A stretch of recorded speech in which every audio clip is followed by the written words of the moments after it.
All right, guys, we're live. How's it going? It's Illumignostic. Pretty excited tonight. Lots of major developments this week. The biggest one probably is that I struggled with my health for a number of years, and I realized that I had really sort of lost motivation, and I also feel like I need to catch up a bunch. Basically, lost a few years of my life, so I was contemplating like what can I do about that, and so what I determined is that dopamine is really important, and I'm really condensing this so that we can move on to as above so below. But then I started looking at flow state, and I realized that I had engineered my entire life around constant flow state triggers, and that cutting myself off from that had caused a sort of major peak and valley experience. And then I started to realize that the relationship between a life that has a spiritual aspect of some kind and flow state and dopamine, um, there's a lot to unpack, and we're going to do a live stream on it tomorrow. Don't miss it. It's going to be the most important piece of content that I've ever made, and it's a major breakthrough. I think it's really going to help a lot of people. So I'm really excited about that. Okay, so as above, so below. Um, what's going on, Fernando? This has become a ubiquitous kind of phrase, I guess. It's very well known. I think that it probably was first popularized when it was featured on the Tool song Lateralus, which also very famously incorporates the Fibonacci sequence, which is an example of as above, so below. And we'll get to exactly what I mean by that. But, in the description, when I talked about how there are actual real world use cases for this kind of knowledge, using the mathematical structures that we find in nature in music is an as above, so below sort of.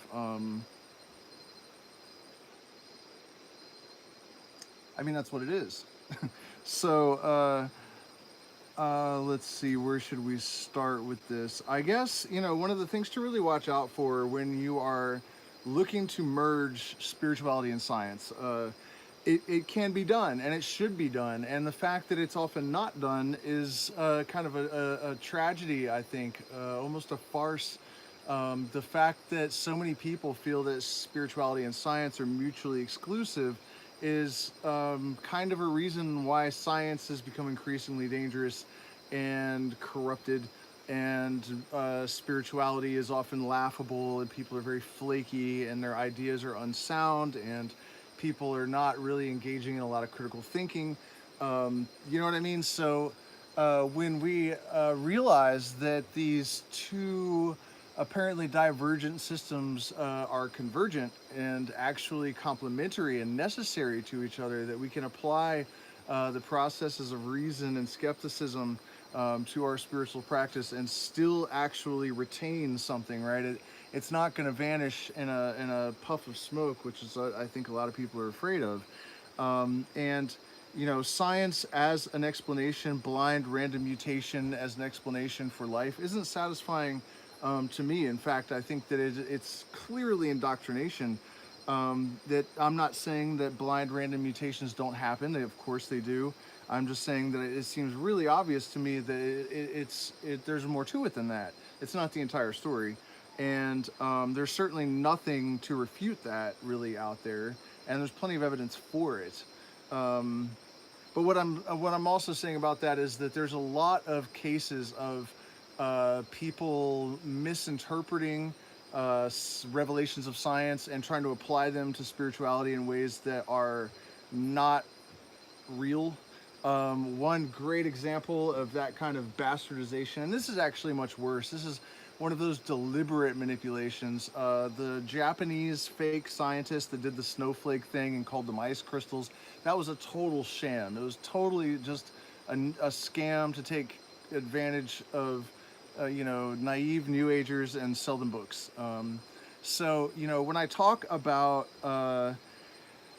the hermetic sciences and how, you know, hermetic thinking is not religious, it's not dogmatic. The idea, it really is to observe natural law and to have sort of spiritual insights that are derivative of these observations of natural law. There's no dogma, there's no rigid belief system. In fact, you know, I can't think of anyone ever, like if you ask what is someone's religion, they're never going to say hermetic. You know, it's not really that. It's not exactly just a philosophy because it's too spiritual.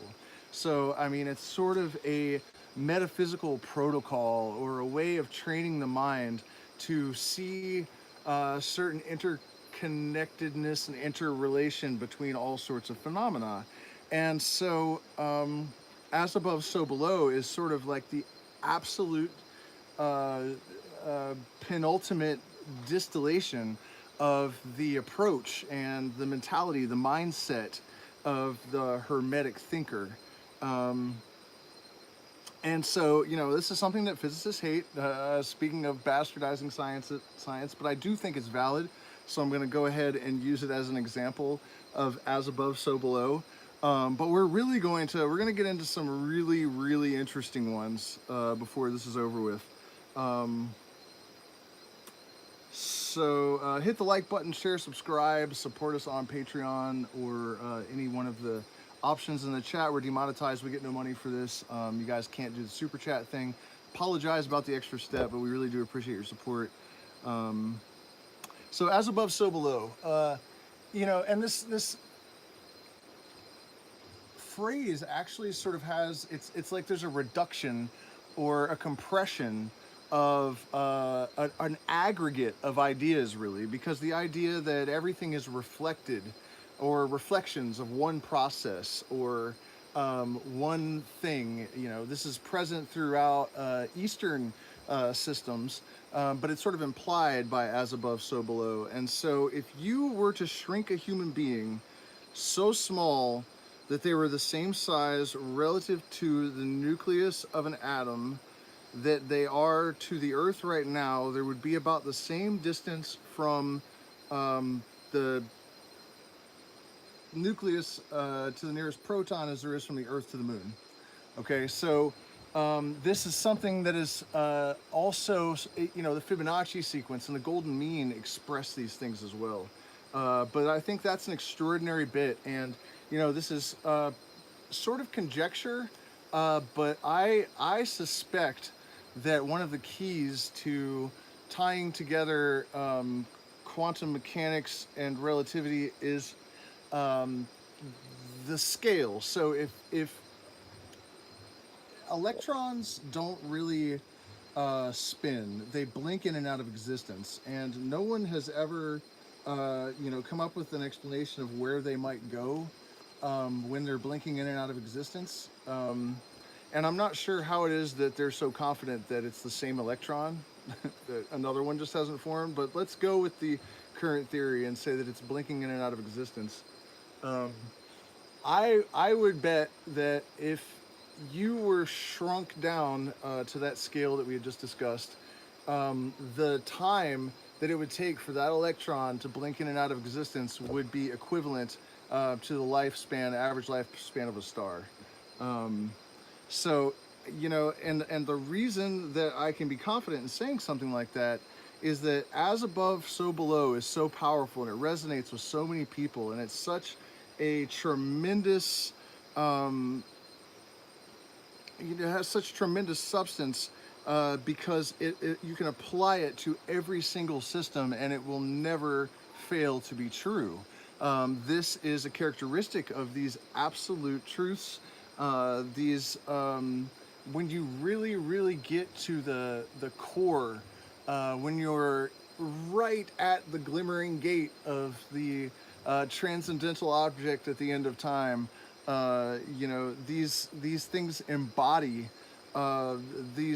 every possible truth, right? And they encompass every possible truth. And so that is why there are so many different symbolical extrapolations that you can derive from as above, so below. And the idea of the microcosm and macrocosm, the Adam Kadmon in the Jewish Kabbalistic tradition, and the miniature man, the grand man and the miniature man. So let's take this a step further and look at how there are layers and layers and layers of this as above, so below.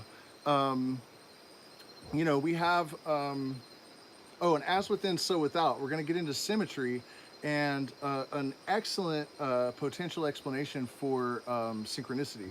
I think it really works. Uh, so I'm pretty excited about that because it is my original thinking. I have not seen it anywhere else. Um, so Maxwell's four equations, right? We have the four archangels, the four letters of the tetragrammaton in you know, the Yod He Vod He, that also represent the elements and other things. We have the four directions, the four archangels, the four seasons. We have all these divisions of things into four. And you can actually take that all the way down to the subatomic realm, and you have Maxwell's four equations that form a complete description of the production and interrelation of electrical and magnetic fields.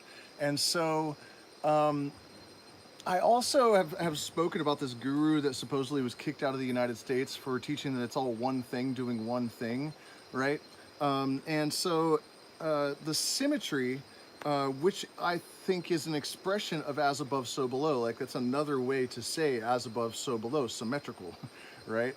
And of course, you know, symmetry is what gives us beauty and order in the universe and makes all of life possible.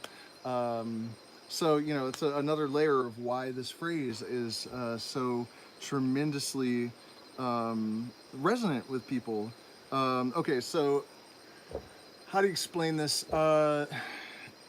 Maxwell's equations, you can change a term, and so it changes the equation, the way that it looks on paper, but it doesn't change the consequence. But it speaks about a different property. So you may change a term, and now the equation has gone from electromagnetic to both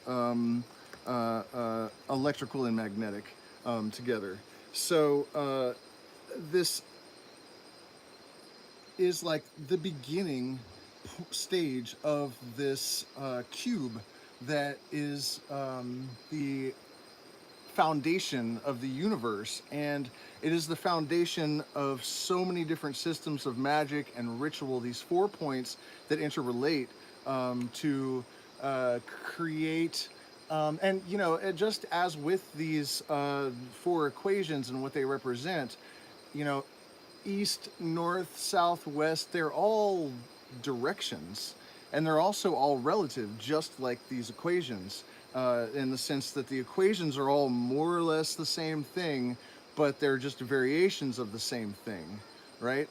So sort of a little bit off that track, an interesting thing that Maxwell's equations tell us as well is that well, it's not so much Maxwell's equations, but how energy behaves at that level. If you get a lot more out than you put in, right? So I feel like that's kind of a confirmation that Mother Matter, right? That matter at its most foundational level is the feminine, right? Because I heard some guru type, you know, old man in a video once saying that, you know, woman takes whatever little thing you give her and gives you something back better. So if you give her semen, she gives you a child. If you give her a house, she gives you a home, and so on and so forth. And so when I was considering all of this, and that as above, so below, and all of these different expressions of these fundamental things and how they interrelate, I just happened to notice that property of the fundamental energies that give rise to matter and consciousness. They basically give rise to an emergent complexity.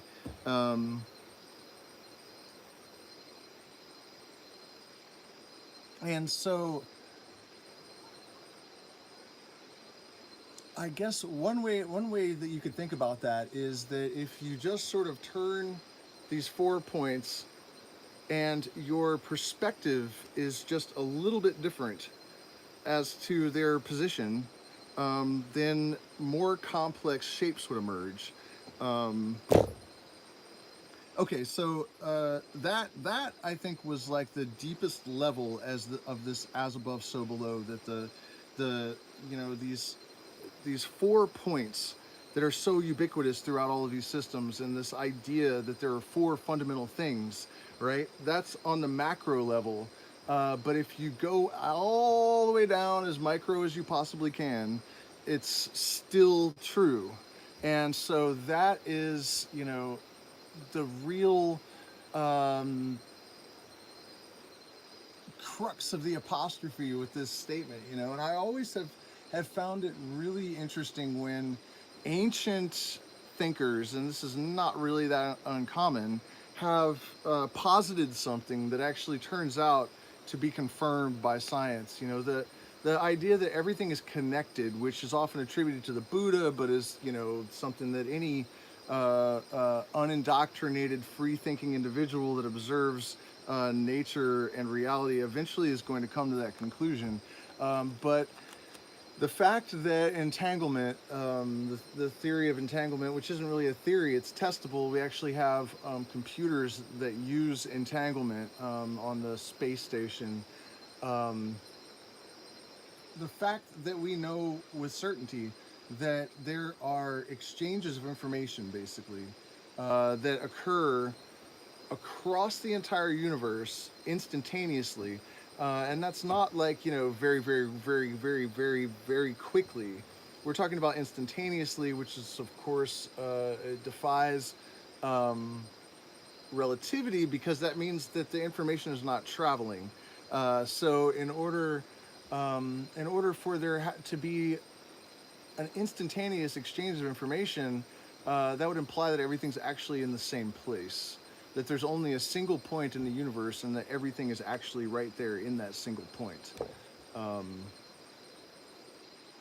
it's spooky action at a distance, is what Einstein called it, and he absolutely hated the idea. Um, okay, so where were we at with this? We talked about the emergent complexity and Maxwell's four equations. Okay, let's talk about the internal-external, because the second half of this hermetic axiom,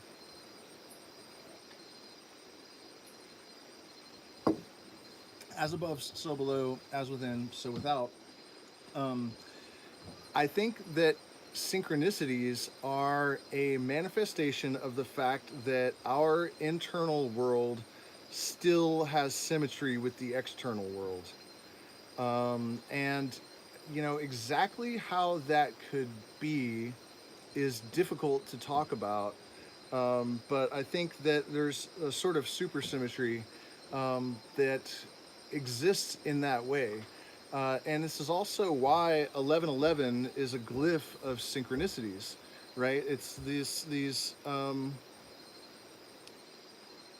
two. It's the same thing on two sides of the veil, the physical and the non-physical, and so this symmetry that pervades all of the order in the universe, because that's what order is. We have internal symmetry that is in alignment with the external world, and I think that when our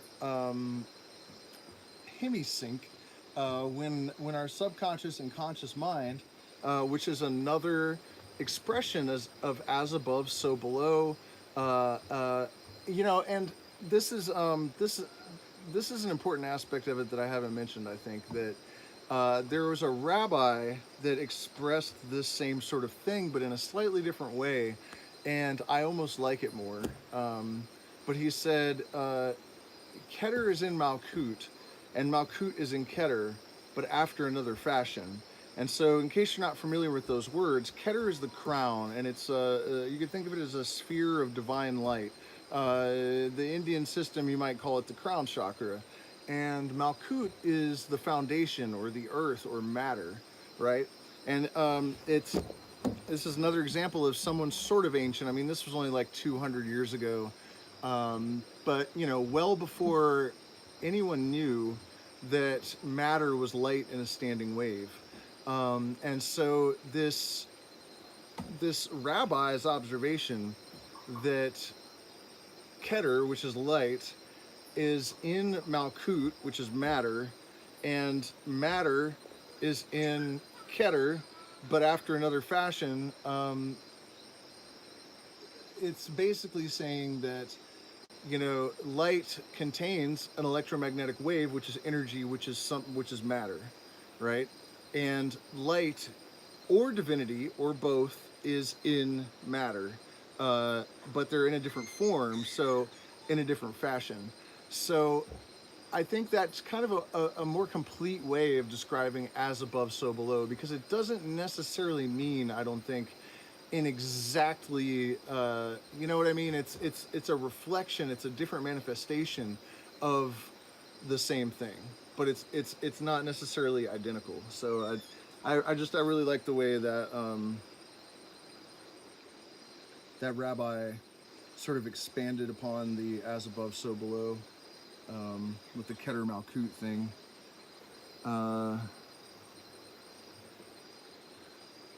Okay, and then so I said I was going to talk about some practical applications of this sort of knowledge. And so, as above, so below, in the sense that it means that the same fundamental laws are governing all systems, basically. And so, if you have in the physical world a structural component like the Fibonacci sequence, and it works really well, that's why nature has put it everywhere. You know, it's present in galaxies and seashells and flowers and you know, your hand. It's just everywhere, and its ubiquity is purposeful. And so, you know, everyone knows the band Tool made the song Lateralus that contains the Fibonacci sequence in a whole bunch of different ways. Like the vocals come in at exactly a Fibonacci, like the minute and second. Like, it's so precise. And then the lyrics are also in Fibonacci numbers up to, I think, 13, and then they repeat. And then there are structural components of the rhythm that are also Fibonacci. And so, you know, some people hate Tool fans because of this kind of stuff, and they say this is pseudo-intellectual, pretentious, almost embarrassing to try to be, you know, mystical in this way. And I think that they're entirely missing the point. And part of the reason for Tool's success, in my opinion, is that when you actually are able to encapsulate a microcosmic reflection of the actual universe, it imbues your art, or your, you know, I mean, artists do this all the time, right? I mean, the Golden Mean and Fibonacci are, you know, the Mona Lisa, and just, I mean, I'm not gonna, you could just, it's like every solid piece of artwork has, you know, this is just a fundamental thing. And this is why, because this is where the order, where the symmetry that gives rise to order, which is how our minds perceive beauty, this is where it comes from. And so when you translate that into music, it still has the same aesthetic impact. And so, as above, so below, in the physical form, it's beauty, and in the sonic form, it is beauty. And so that is, you know, Kether is in Malkuth, and Malkuth is in Kether, but after another fashion. So this is, Tool is not just being pretentious when they do these things. And it's not just the Fibonacci sequence, that's just the most well known. You have songs like Schism that it has 33 time signature changes and 13 changes. Those are both numerologically significant numbers that also relate to the lyrical content. And then if you look at the way the time signatures change, it's also meaningful. And so, when people talk about using the occult to make music powerful, most people just have a sort of superstitious, sort of ignorant conception of what that actually means. And they imagine Tool standing around chewing on adrenochrome and, and wiggling their fingers around and mumbling some mumbo jumbo to make their music powerful and full of occult energy or whatever. And it's actually much more sophisticated and takes actual, ability and a profound knowledge of the inner workings of the universe. I think it's a massive disappointment for a lot of people to discover that the occult is actually just hidden, and there's not really a lot of woo. It's not a successful magician is not he's not staring into a crystal ball and mumbling mumbo jumbo. He is tediously contemplating every little thing, every little aspect of the universe, and looking for these signs, symbols, hints, and clues that emerge in the form of things like the Fibonacci sequence and ancient scraps of wisdom like as above, so below, the microcosm, macrocosm concepts. So that is an example of how you use this stuff. And I really wanted to offer that bit about the Tool wasn't just being clever, that there's actually a transfer of substance when you construct something like music based on the same rules and laws. You are capturing the actual grandeur and beauty and power and mystery and complexity and all of that stuff of the actual real universe, and sort of making it a genie in a bottle in the form of a song. So that's, and that, when people are looking for occult knowledge and power, I think they really want to find out that, it's really simple. It's actually one of my pet peeves that so many people really seem to think that, well, I mean, it comes down to just not having respect for the mystic and the magician and the shaman culturally. But it's not as if now that people are becoming more interested in these things, that the respect is just suddenly emerging in their heads. It's not happening like that. I mean, I've recently watched someone, drink ayahuasca like 4 times. They couldn't control their breathing even, and they're talking about facilitating. It's really common with the sort of ego and the lack of respect for mystics and mystical tradition for people to just think that they can do this stuff after very little experience, and for somebody like myself that's spent an entire lifetime developing different aspects of consciousness and researching and studying, and you see this, and it's just it's super, super common too, and if you want to, for example, discover a past life, I'm not 100% convinced even of reincarnation, but it's going to take you, a tremendous amount of work. You're going to have to rewire parts of the brain with pranayama. You're going to have to learn to distinguish a real intuition from wish demons. And you know, people think that you can just pay someone $200 and they can just say some stuff to you, and then you know who your past life was. You know, I think it's really great that people are developing an interest in this sort of stuff again.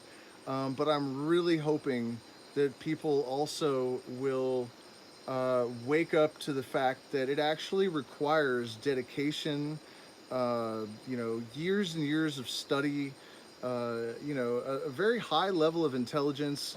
You cannot just, you know, drink ayahuasca twice and suddenly you are an advanced adept of the mysteries. That's just not, it's not real, but that seems to be the general reaction. You know, the people, and then you're gonna learn the hard way. Your balloon's gonna get popped in rough fashion. So if you guys have any questions, you want to have a little bit of AMA. Now that we've gotten through the meat and potatoes of the thing, you know, we could go through and come up with examples of as above, so below, all day and all night, but I really just wanted to outline the really extreme ones. And this thing with Maxwell's four equations and how they are sort of the foundation of that which is above, which is, you know, the four directions, and you know, the four archangels would be on another plane, and so on and so forth. The four elements, I guess, would be in between there somewhere. Um, yeah. So, AMA. Anybody? Questions? Comments? Tomatoes? I don't know how long I've been on here. Did we talk about? Yeah, we did talk about synchronicity and how it's the same. It's that as within, so without. I think was an expression of Hermes realizing that there was internal external symmetry. That these things are not separate.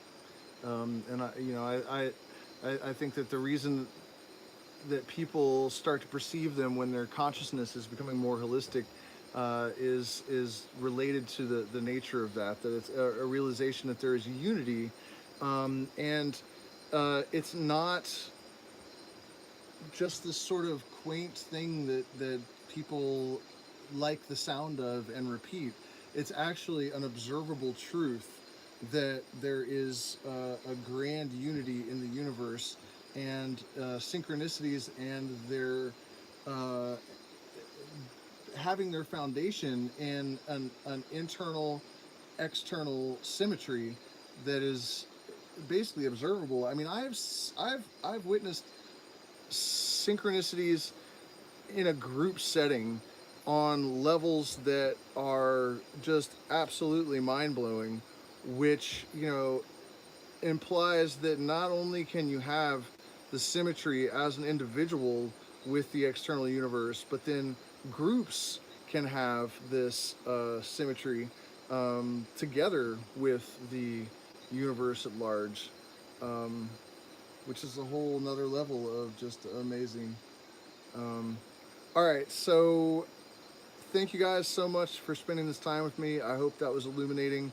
If I see any questions pop up before I finish my plug, definitely check out tomorrow. I'm going to do, what will I call it? Flow state, life and flow motion maybe, or flow state as lifestyle. I'm actually going to create a course. I almost hate to hear myself say that because it's such a cliche, but it's going to be so useful and powerful that I feel good about it. I feel really good about it, actually. And what we're basically doing is we're looking at how to maintain the sort of peak experiences that come from ayahuasca and San Pedro or pranayama or whatever, because you know, one of the biggest difficulties I think with synchronicity, and I mean not synchronicity, with plant medicine or psychedelics and integration, is that people have to somehow return to their sort of mundane, repetitive life after having this transcendental experience that is so powerful and strange and amazing. And it's understandably extremely difficult for people. So, you know, part of the solution is not to do that. And that may sound unrealistic, but we're going to figure out how to make it realistic because we have to. And one of the things that I realized while I was doing all this research to try to figure out how, you know, your average person could base their existence around flow state triggers, right? To first of all, dopamine. If you guys are doing any kind of like dopamine fast, stop it. It's really it's based on a misconception of what dopamine does, and it's the opposite of what you need to do. What you need to do is raise your dopamine baseline. What you don't want is valleys and dips, but you want to raise your dopamine baseline because dopamine drives motivation. It enhances pattern recognition, which leads to enhanced intuition. Enhanced intuition leads to greater levels of success, which lead to greater levels of happiness, which maintain a higher baseline of dopamine, right? And so there are certain foods and activities that can increase dopamine, and there are others that can inhibit it. So what you want is to make a lot of dopamine. And then what you want to do is try to maintain flow state in every aspect of your life. And it turns out that being a mystic and having this constant contemplation of the universe, so that you are, if a broad metaphysics is your area of focus and concentration, then it can encompass all of these different subjects very easily, right? And so that makes it very easy to stay in a constant state of concentration and mindfulness, which is a fundamental necessity of flow state, concentration, right? And then creativity, autonomy. This is a huge one. And as I go through this list of flow state triggers, which I'm not going to do now because then my live stream tomorrow or Monday will be pointless. And also, you won't have to buy my course.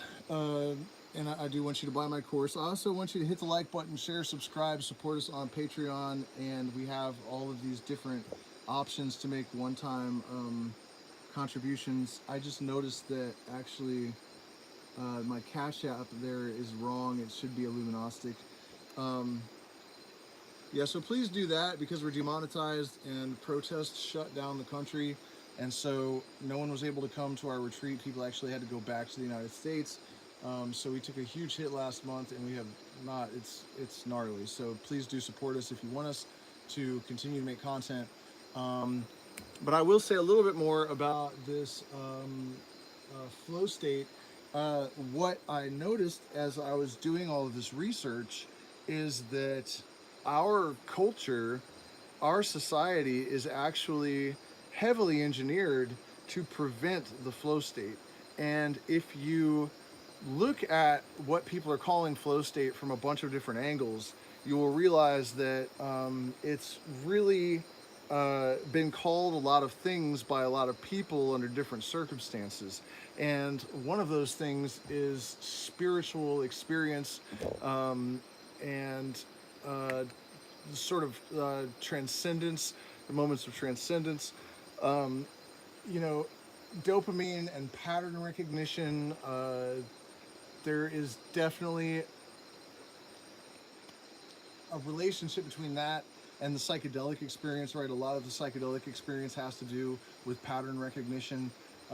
So I'm sure you guys can kind of see where I'm going with this, but it's going to be amazing. And this course is going to be incredible because I have an extensive, huge, vast knowledge of neurotransmitters and plant medicine and psychedelics and neuroscience, and I'm going to use all of that to engineer a diet and a protocol, and we're going to use pranayama and mindfulness and plant medicine to basically achieve a very high level of resonant consciousness, and then to maintain that by creating a life that is full of flow triggers and enhanced dopamine levels that are stable, that don't, you know, drop and rise and drop and rise and put us through this sort of manic depressive thing that is a common symptom of mysticism, the hill and valley experience of the mystic, right?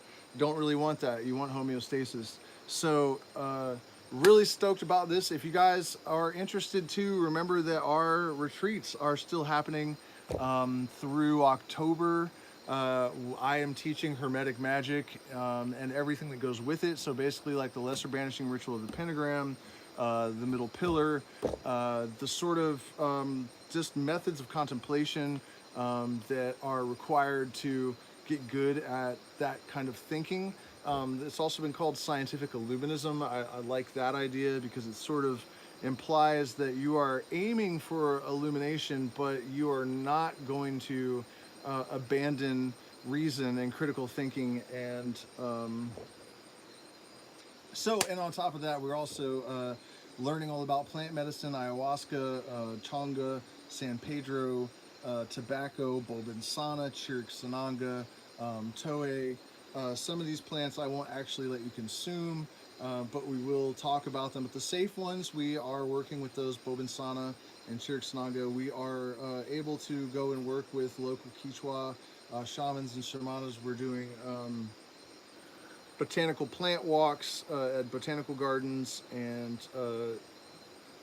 endangered tapir walked right up to one of our guests last month and let him pet it. So it really is an extraordinary opportunity. There are links in the description. Please share my videos as well, because since I have been demonetized, the algorithm deprioritizes my stuff. So it's really difficult for me to get out there and get views.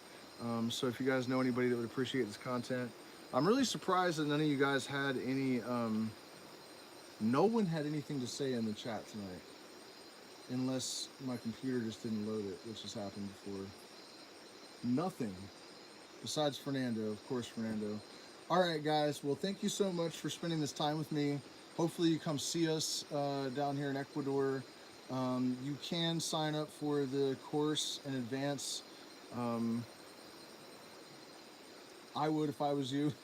Yeah, I mean, I'm going to become the Andrew Tate of the psychedelic movement because I have no choice. I won't drive an ugly-ass Bugatti, though. Don't worry about that. We have to have better taste in the conscious community. So thank you guys so much. I hope that was enlightening, and we'll see you again soon.